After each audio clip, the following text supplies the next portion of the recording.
আসসালামু আলাইকুম everyone, welcome to my daily blog. আজকের ব্লগটা খুবই বেসিক। বাড়িতে নর্মাল একটি দিন কিভাবে কাটালাম তা নিয়েই থাকছে আজকের ভিডিও। সকালবেলা অ্যাজ অলওয়েজ বাইরে একটু হাঁটাহাঁটি।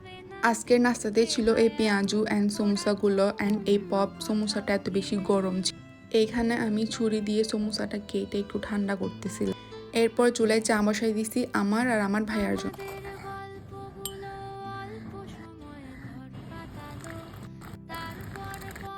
সকালবেলা এক কাপ চা না হলেই দিনটা কেমন যেন ইনকমপ্লিট মনে হয়। এইখানে আমি টোস্ট বিস্কুট দিয়ে চাটা খাচ্ছিলাম। এরপর আর কিচ্ছুই রেকর্ড করা হয় নাই। দুপুরে খাওয়া দাওয়ার পর আমি আর আমার কাজিন বসছি আমরা গোটা আর পেয়ারা দিয়ে ভর্তা বানানোর জন্য। সব কিছু রেডি করে আমরা আম্মুকে ডাকছিলাম একটু মেখে দেওয়ার জন্য, কারণ আমার আর সামিনের দুজনেরই হাত জ্বলে।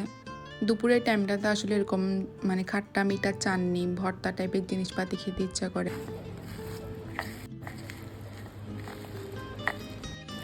বাসায় আমি একা থাকি দেখে এগুলো খেতে ইচ্ছা করলো, বানাইতাম না, কিন্তু বাড়িতে আসার পর থেকে সবগুলো কাজিন একসাথে মিলে বানাইলে টেস্টটা দ্বিগুণ হয়ে যায়।